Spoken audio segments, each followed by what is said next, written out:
Assalamu alaikum warahmatullahi wabarakatuh. Today we will carry on with Surah Al-Mu'minun, verse number 5. أعوذ بالله من الشيطان الرجيم بسم الله الرحمن الرحيم والذين هم للزكاة فاعلون.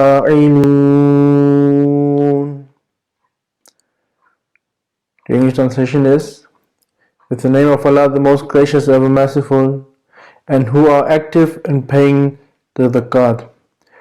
As you know, in Surah Al-Mu'minun, which I've mentioned earlier, in this chapter, God has given the believers a way, that way which brings us to success, that way to victory. Now, in this verse, God is telling about the zakat, and the zakat is something which is one of the most important commandment from God.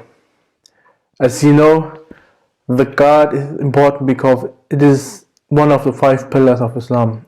It is the 3rd pillar of Islam, and it is an Islamic form of alms. Now here you can see, being a pillar of Islam, how important zakat even is. God has said zakat is another way of worship. Now, the zakat is not a voluntary charity. It is an obligation, something we have to do. And you know that charity towards man is the cornerstone of the Islamic society and a constant theme in the Quranic teachings.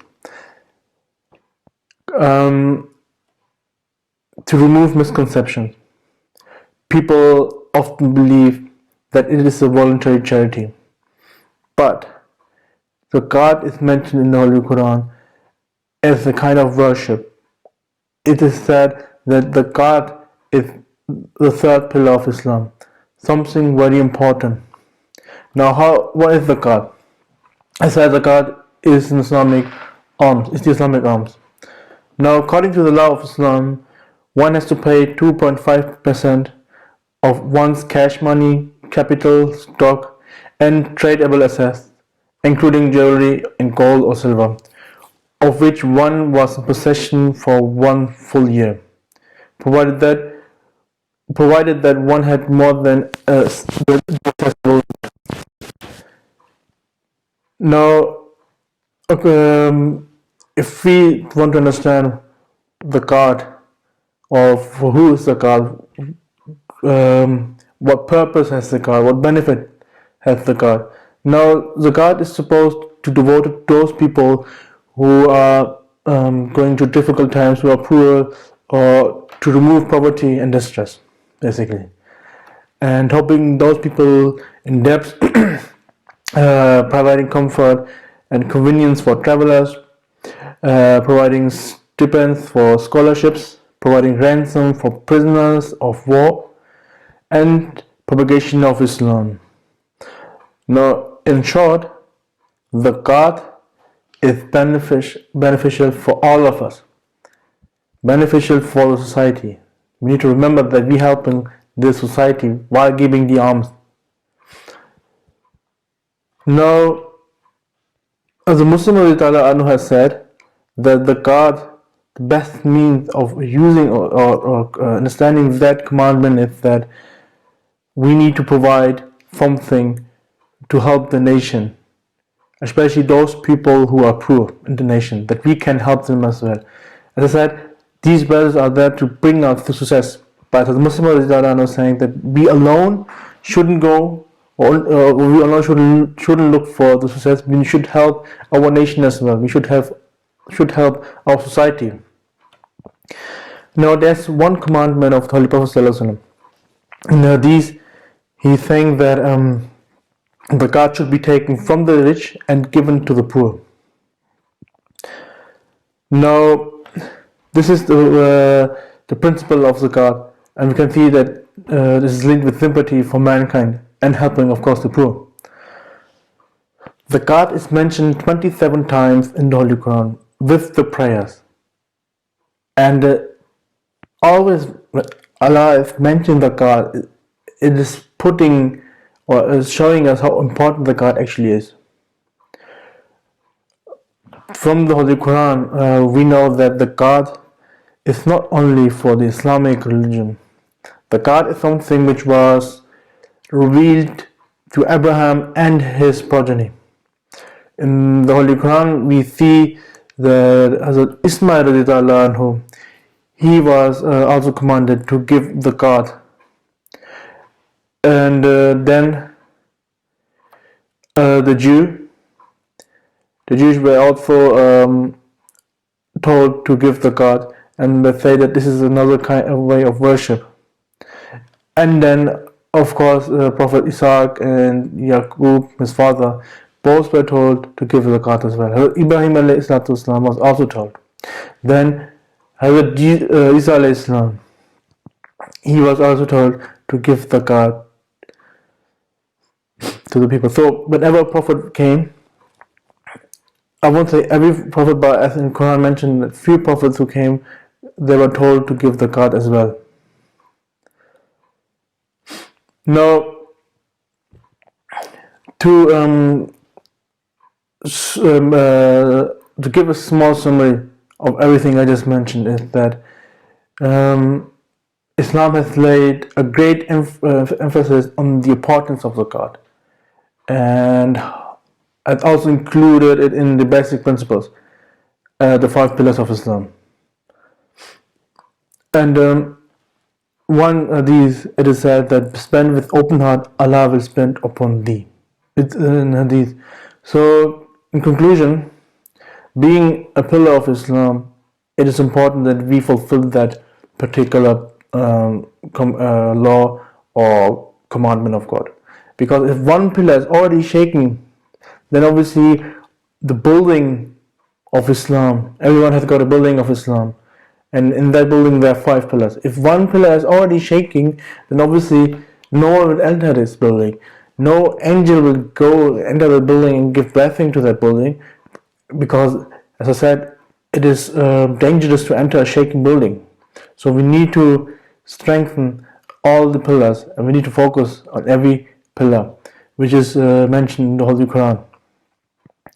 Now, regarding this verse I've just recited, as a Muslim, he said another very important thing. He said, again, he's focusing that these verses now, which are mentioned in Surah Al-Mu'minun, first it was mentioned about the importance of prayer, that we should be humble in our prayers, and then we should refrain from bad thinking or bad sayings.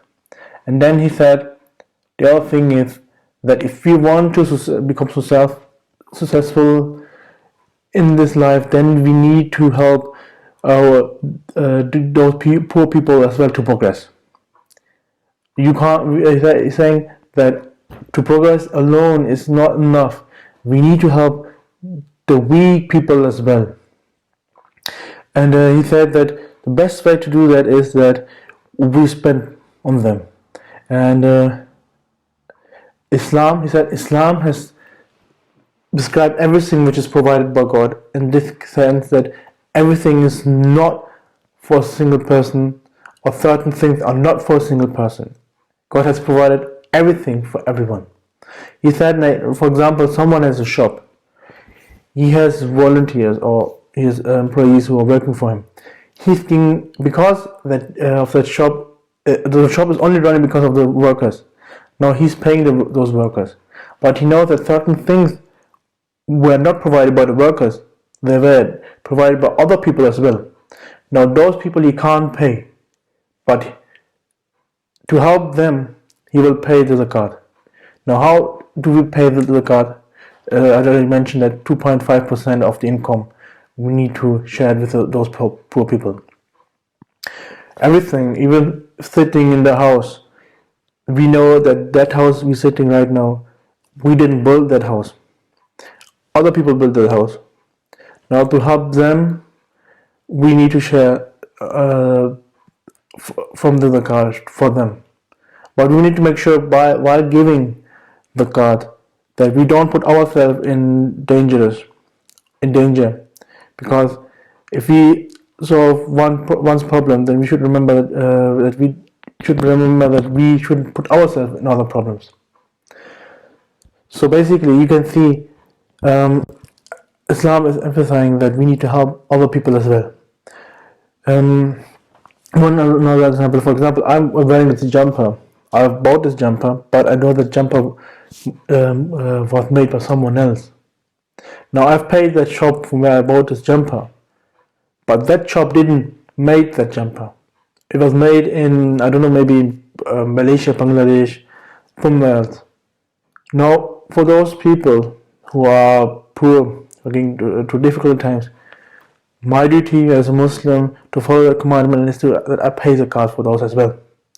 And this is what Muslim has said: everything that God has provided, it is not only for us, it is for everyone, and we should share it with everyone. This is how God actually explained the importance of zakat. In the Holy Quran, there are certain times where God also has mentioned zakat again and again. One verse in chapter 27, verse 3 to 4, he said, "A guidance and good tidings to those who will believe, who observe prayer and pay zakat, and have firm faith in the hereafter." I mentioned this verse because you can see that God is mentioned with prayers. For us, prayers is the most important thing. But God has said, with the prayer, He has linked zakat as well. You see, in Surah Mu'minun, the first commandment God has told us to fulfill is the prayer. Then He has said to refrain from bad thinking, abusive things. Now He's saying, pay the zakat. As the Muslim has said, that every good thing, the key of success lies in the prayers. If we try to come closer to Allah, Allah will open for us those ways as well. So the key focus again is the prayer. We need to focus on prayers. Prayer is the way where we actually meet Allah, where we actually are talking to Allah. When we say Allahu Akbar, which means Allah is the greatest, we're actually calling Allah that Allah, we are here. Now I want to talk to you. I want to ask you. And we got in Surah Fatiha where we say, "Iyyaka na'budu wa iyyaka nasta'in," that we are worshipping you, meaning that we are trying to observe the everything you have told us, trying to act upon those things. But obviously we are weak. Iyyaka nasta'in, please help us. Please remove all those things which are stopping us to fulfill those commandments. So to understand this and to go easy on this, or to understand it in an easy way, remember everything God has mentioned with zakat is linked with a prayer. And every other verse now which I'm going to mention the next day, they will be linked with the prayers. And if we are lazy in the prayers, if we don't fulfill the commandment of prayer in a good way, then we can't understand the other commandment and we can't act upon that.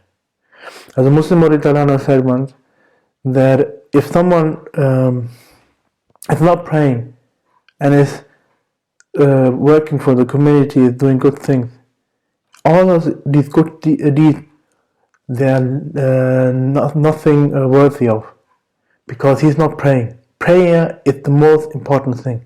If he's praying, then all the other things will be accepted. We need to fulfill the first commandment, then the doors of the other things will be opened. May Allah enable us that we understand the importance of prayer and the importance of the other commandment as well. That's Jariyah, Surah Mu'minun, آیت 5، اس کا ترجمہ یہ ہے، اور وہ جو زکوٰۃ کا حق ادا کرنے والے ہیں۔ زکوٰۃ کی اہمیت کے بارے میں ہمیں یہ معلوم ہوتا ہے کہ اللہ تعالیٰ نے یہ قرآن کریم میں ذکر فرمایا ہے کہ یہ ایک قسم کی عبادت ہے، اور یہ اسلام کا رکن بھی ہے، تیسرے نمبر کا رکن ہے۔ اس سے معلوم ہوتا ہے کہ زکوٰۃ کی اہمیت کتنی زیادہ ہے، کتنی بڑی ہے۔ یہاں ہمیں یہ یاد رکھنا چاہیے کہ ایک نفلی عبادت نہیں ہے، نفلی چندہ نہیں ہے، بلکہ یہ ایک اللہ تعالیٰ کی طرف سے حکم ہے، ایک لازمی ہے چندہ جو ہم دیتے ہیں لوگوں کو، اور اس میں ہم جب دیتے ہیں تو ہم یہ کوشش کرتے ہیں کہ ہمارے جو ارد گرد کے لوگ ہیں ان کے لیے آسانی پیدا ہو۔ اب زکوٰۃ جو ہے وہ کیا ہے اور کس طرح ہم ادا کرتے ہیں؟ اسلامی اصول کے مطابق اس طرح ہے کہ زکوٰۃ کی جو ہماری آمدنی ہے، یا وہ چیزیں جو ہم نے تقریباً 1 سال سے اپنے پاس رکھی ہوئی ہیں اور استعمال ہی کی، اس میں سے زیورات بھی ہو جائیں، تو اس میں سے کم از کم 2/5% حصہ ان لوگوں کو دینا چاہیے جو مشکلات میں ہیں یا جو تنگی میں رہ رہے ہیں۔ اور یہ ایک لازمی حکم ہے، اس میں یہ نہیں ہم سوچ رہے کہ ٹھیک ہے اگر میں چاہوں میں کر سکتا ہوں، نہیں، اللہ تعالیٰ کی طرف سے یہ حکم نازل ہوا ہے جس پر عمل کرنا ہم پر فرض ہے۔ اب کس طرح یہ زکوٰۃ کن لوگوں کے لیے کس فائدہ مند ہو سکتا ہے؟ ان لوگوں کے لیے فائدہ مند ہوگا جو غریب طبقے کے لوگ ہیں، یا جو مشکلات سے کسی فلاں مشکلات سے گزرے ہیں، یا جن کا جو سفر میں ہے، یا اس طرح جو اسیر ہیں ان کی رہائی کے لیے سامان پیدا کرنا۔ پھر اسلام کے پھیلاؤ کے لیے، اسلام پھیلے، حقیقی اسلام۔ اسی طرح جو جس ماحول میں رہ رہے ہیں اس کی حفاظت، اس کی آگے ترقی کے لیے بھی زکوٰۃ استعمال کیا جاتا ہے، یعنی قوم کے فائدے کے لیے بھی زکوٰۃ جو ہے وہ کام آتا ہے۔ تو اب دیکھ لیں کہ یہ ہمارے لیے فائدہ مند نہیں ہے، تمام طبقے کے لوگ جو ہیں اس میں اندر آ جاتے ہیں، اور یہ سب کے لیے فائدہ مند ہے۔ حضرت صلی اللہ علیہ وسلم فرماتے ہیں کہ زکوٰۃ جو ہے وہ امیر لوگوں سے لیا جائے اور غرباء کو دیا جائے۔ اس سے پتہ چلتا ہے کہ زکوٰۃ یا اسلام کی جو حکم ہے یہ حقوق العباد کی طرف کتنا جنت لاتی ہے، اور یہ بھی سمجھاتی ہے کہ کتنا رحم ان لوگوں پر کرنا چاہیے ہم پہ، اور ان کی کس طرح مدد بھی کرنی چاہیے۔ زکوٰۃ، جہاں پر زکوٰۃ کا ذکر ملتا ہے، اللہ تعالیٰ ہمیشہ نمازوں کا بھی ذکر کرتا ہے، سمجھانے کے لیے کہ اس کی کتنی بڑی اہمیت ہے اور اس پر کتنی توجہ دینی چاہیے۔ 27 دفعہ اس کا ذکر ملتا ہے زکوٰۃ قرآن مجید میں، اور پھر جہاں ذکر زکوٰۃ کا ملتا ہے، اللہ تعالیٰ وہاں یہ بھی کہتا ہے کہ زکوٰۃ صرف مسلمانوں کے لیے نہیں تھا، بلکہ دوسرے انبیاء کے لیے بھی اللہ تعالیٰ نے زکوٰۃ نازل کی ہے، زکوٰۃ کو نازل کیا تھا۔ حضرت ابراہیم علیہ السلام کے بارے میں ذکر ملتا ہے کیونکہ اللہ تعالیٰ نے حکم دیا ہے قرآن کریم میں۔ حضرت اسماعیل علیہ السلام جو ان کے بڑے بیٹے تھے، ان کو بھی عید کے بارے میں ذکر ملتا ہے کہ ان کو بھی حکم دیا گیا تھا۔ پھر حضرت اسحاق علیہ السلام جو ابراہیم کے دوسرے بیٹے تھے، ان کو بھی حکم ملا ہے کہ وہ بھی زکوٰۃ ادا کریں۔ پھر حضرت اسحاق کے بیٹے حضرت یعقوب علیہ السلام، ان کو بھی اللہ تعالیٰ نے حکم دیا ہے کہ وہ بھی زکوٰۃ دیں۔ پھر یہودیوں کو بھی حکم ملا وہ زکوٰۃ دیں۔ حضرت عیسیٰ علیہ السلام کو بھی حکم ہوا کہ وہ بھی زکوٰۃ دیں۔ تو اب دیکھ لیں کہ اللہ تعالیٰ نے کتنی اہمیت رکھی زکوٰۃ کی۔ دیگر انبیاء جو ہیں، ہمارے بزرگ انبیاء، ان کو بھی اللہ تعالیٰ نے یہ حکم دیا، اور اسی طرح یہ حکم اللہ تعالیٰ نے اسلام میں بھی جاری کیا۔ اور جس طرح یہ آیات جو ہیں ترقی کی طرف لے جانے والی آیات ہیں مسلمانوں کے لیے، اس طرح اس حکم پر عمل کرنا پر فرض بنتا ہے تاکہ ہم اس ترقی کی منزل جو ہے اچھی طرح طے کر سکیں۔ اب ان چیزوں کو مطالعہ کرتے ہوئے زکوٰۃ کے بارے میں ہمیں یہی پتہ چلتا ہے کہ زکوٰۃ جو ہے اہمیت جو ہے وہ یہ ہے کہ ان لوگوں کی مدد کی جائے جو ہمارے ماحول کے ارد گرد رہنے والے ہیں، یا جو غریب طبقے کے لوگ ہیں، اور ان کے فائدے کے لیے ہیں۔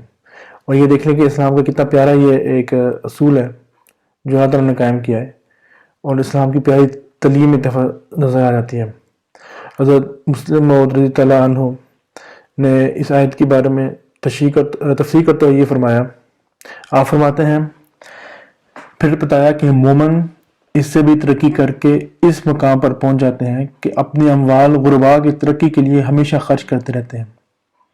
در حقیقت اسلام اس نظریہ کا حامل ہے کہ دنیا میں جس قدر چیزیں پائی جاتی ہیں وہ سب کی سب خدا تعالیٰ نے بنی نوع انسان کے لیے مشترکہ فائدے کے لیے پیدا کی ہیں، کسی ایک فرد کے لیے مخصوص نہیں کی گئی، اور جو کہ ہر قسم کی دولت جو دنیا میں حاصل کی جاتی ہے دوسرے لوگوں کی مدد سے حاصل کی جاتی ہے، اور مزدور کی مزدوری ادا کرنے کے بعد بھی دولت مند کے مال میں ان کا حق باقی رہتا ہے۔ اس لیے اسلام نے زکوٰۃ کا حکم دیا تاکہ انسانی اموال دوسروں کے حقوق ادا کرنے والے ہوں۔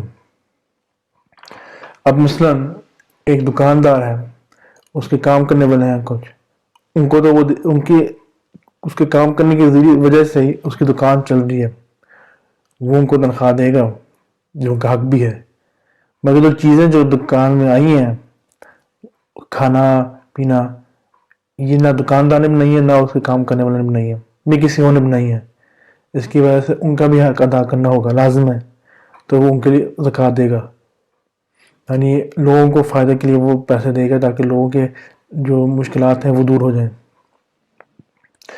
اب مثلاً ہم سارے گھر میں رہتے ہیں اللہ تعالیٰ کے فضل سے، اللہ تعالیٰ کا ایک فضل ہے کہ ہم گھر میں رہ سکتے ہیں۔ گھر ہم نے نہیں بنایا، گھر کسی اور نے بنایا ہے۔ اب ٹیکس تو ہم کسی اور کو دے رہے ہوں گے، رینٹ ہم کسی اور کو دے رہے ہوں گے، مگر جن لوگوں نے گھر بنایا ہے ان کا بھی حق ادا کرنا ہوگا ہمیں، اور وہ زکوٰۃ کسی سے کریں گے، یعنی زکوٰۃ جو ہے قوم کے فائدے کے لیے۔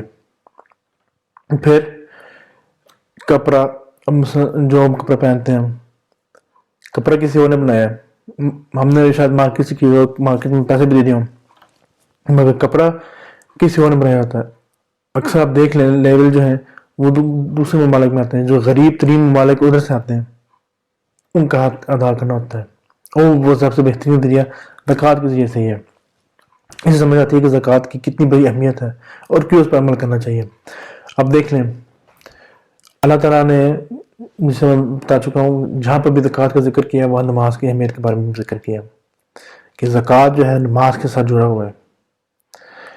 اب اس میں اللہ تعالیٰ اپنی وہ زکوٰۃ کی اہمیت سمجھاتا ہے کہ جس طرح نماز سب سے ضروری چیز ہے ہمارے لیے، اس طرح زکوٰۃ کو بھی سمجھو۔ اب دیکھیں، حضرت مسیح موعود علیہ السلام نے فرمایا کہ ہماری کامیابی کنجی نماز میں ہے، نماز پڑھیں گے، ادا کریں گے اچھے رنگ میں، اتنا ہی ہمیں کامیاب ہوں گے۔ اور یہ حضرت مسیح موعود نے قد افلح المؤمنون کی تشریح کی ہے، اس میں اللہ تعالیٰ یہ کہتا ہے کہ سب سے پہلے جو حکم یا جو کامیابی کا راہ جو اللہ تعالیٰ نے بیان کی وہ یہ ہے کہ اپنی نمازیں جو ہیں وہ آرتی سے ادا کریں۔ نماز کا حکم ملتا ہے، ہر چیز جو ہے وہ نماز کے ساتھ وابستہ ہے۔ اگر اللہ تعالیٰ کے کچھ احکامات ہمیں سمجھ میں نہ آئیں تو ہمیں چاہیے کہ ہم تقویٰ میں آگے بڑھیں، نماز پڑھیں گے، اسی طرح ادا کریں گے، اللہ تعالیٰ ہم علم دیتا جائے گا، احکامات جو ہیں وہ ہم کھولتے چلے جائے گا، اور پھر ان پر ادا کرنا بھی ہمارے لیے آسانی ہو جائے گا۔ پچھلے دنوں میں نماز کے بارے میں ذکر ہوا، پھر یہ کہ لوگ باتوں سے پرہیز کیا جائے، وہ بھی نماز کے ساتھ ہی حضرت مسیح موعود نے ہی اس کو جوڑا تھا۔ اور اب زکوٰۃ کے بارے میں ذکر ہے، مگر زکوٰۃ کو سمجھنے کے لیے یا اس پر عمل کرنے کے لیے سب سے بہترین اور سب سے ذریعہ یہ ہے کہ ہم نماز پڑھیں، نمازوں کو اچھے رنگ میں ادا کریں۔ اگر ہم یہ کر لیں گے، پہلی عبادت کر لیں گے، تو دوسری جو احکام ہیں اللہ تعالیٰ کے جو نازل کیے وہ سمجھنے کو عمل کرنے کے لیے ہمارے لیے آسانی ہو جائے گی۔ اس لیے سب سے اولین، سب سے اہم جو حکم ہے وہ نماز ہے، اس کو سمجھیں، پھر تمام چیزیں جو زکوٰۃ کے بارے میں وہ ہم سمجھ لیں گے۔ اور یاد رکھیں، زکوٰۃ جو ہے قوم کے فائدے کے لیے، امیر طبقے کے لوگوں کے فائدے کے لیے۔ تو اللہ تعالیٰ کرے کہ ہم اس کو سمجھنے والے ہوں اور اپنی باتوں میں آگے پڑھنے والے ہوں، اور یہ جو راہیں اللہ تعالیٰ نے ہمیں بیان کی ہیں کہ قد افلح المؤمنون، مومنین جو کامیاب ہونے والے ہیں، وہ راہیں ان پر عمل کرنے والے ہوں تاکہ ہم اپنی زندگی کے اصل مقصد کو بچانے والے ہوں۔ انشاءاللہ پھر کل جو درس ہے وہ ہم جاری رکھیں گے۔ السلام علیکم ورحمۃ اللہ وبرکاتہ۔